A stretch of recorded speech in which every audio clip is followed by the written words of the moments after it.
A very good morning, class and students. Today we are going to start our chapter Siam and Thailand. जो हम लोग क्या करें students, पहले हमने हाफ कर लिया था, जो थोड़ा सा पेंडिंग है आज हम कंप्लीट करेंगे उसको। देखिए क्या कहता है आपको, ये कहता है the history of Thailand begins with the arrival of the large number of Indians during the earliest century of the Christian Ira.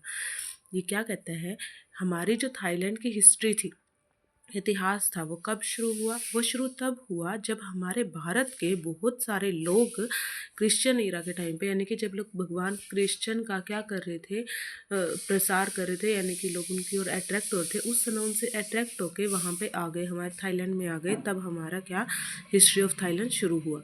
Next कहते हैं most of them come from the south India. उसमें से ज़्यादातर कहाँ से आए स्टूडेंट? साउथ इंडिया से आए थे। एंड फर्स्ट सेटल्ड इन, और सबसे पहले वो कहाँ सेटल हुए? सबसे पहले वो सेटल हुए मीनम वैली, जो कहाँ लाई करती थी? लाइन बियॉन्ड द चाओ फेरी रिवर, जो चाओ फेरी रिवर के पास लाई करती थी। ठीक है। नेक्स्ट कहता है later they clear the jungle. उसके बाद उन्होंने क्या किया? उन्होंने जंगलों को क्लियर किया and set up many colonies, और बहुत सारी कॉलोनीज को वहाँ पे सेट किया। The remain of them can still by seeing in all parts of the country, और जो बच गए वो बाकी सारी जो हमारी थाईलैंड के देश थे उनमें दिखाई देते थे। नेक्स्ट कहता है कौन कौन, ये कहता है Lopburi, large number of temples dedicated to Hindu gods were also built by them.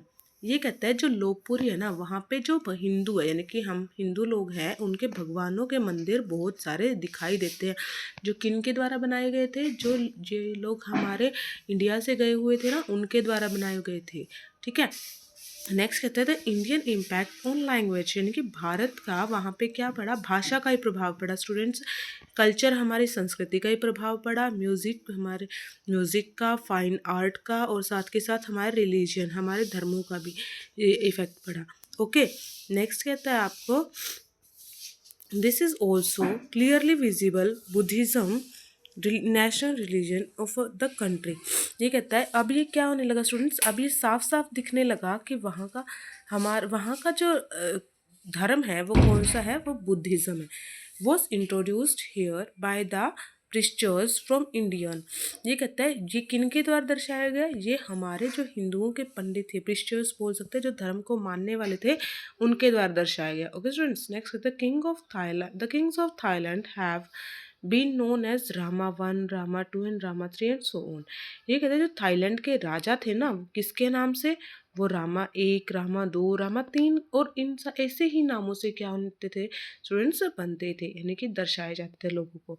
Next कहते हैं the fable and incidents from Ramayana, the Mahabharata, the Puranas and other religion books of the Hindus are very popular in Thai. अब ये आपको क्या कह रहा है? ये आपको बता रहा है कि जो हमारी काल्पनिक कथाएं हैं हिंदुओं की, या जो हमारी घटनाएं हैं, जैसे हमारी रामायण हो गई, महाभारत होगी, हमारे पुराण हो गए, या फिर हमारी जो भी धर्म की किताबें हैं हिंदुओं की, उसके द्वारा क्या है, जो थाई की वो है संस्कृति है, वो बहुत ही ज़्यादा प्रसिद्ध मानी गई है, यानी कि इनसे ही बनी है वो मिलके।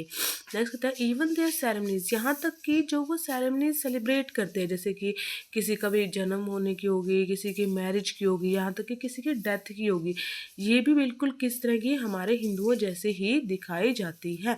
ठीक है। In character through they seems to be Buddhism, बस वो किसको दर्शाते हैं? वो बुद्धिज़्म को दर्शाते हैं। और हम किसको दर्शाते हैं? हम हिंदुइज्म को, हम हिंदू को दर्शाते हैं।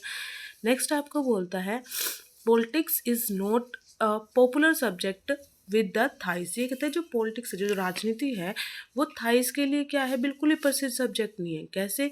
They have more than enough rice. क्यों? क्योंकि वहाँ पे जितने खाने की, यानी कि राइस की ज़रूरत होती है या फूल फ्रूट्स की ज़रूरत होती है, उतनी बहुत है, कोई उनको नीड नहीं है। नेक्स्ट आपको बोलता है and large number of rivers to fish in their spare time. ये कहता है और उनके पास अगर वो मछलियों को पकड़ना चाहे तो फिश भी क्या है? बहुत है, अगर उनके पास फ्री टाइम हो तो।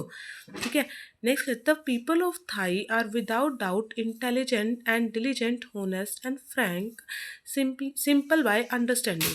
ये कहता है जो थाईलैंड के लोग हैं ना, वो बिना डाउट के हम बोल सकते हैं कि वो बहुत ज़्यादा क्या है? बुद्धिमान है, बहुत ज़्यादा ईमानदार है और फ्रैंक है, यानी कि किसी के भी साथ घुल मिल जाते हैं बिल्कुल आराम से, और जैसे और हम उनको बिल्कुल आसानी से, सिंपली से क्या कर सकते हैं? समझ सकते हैं।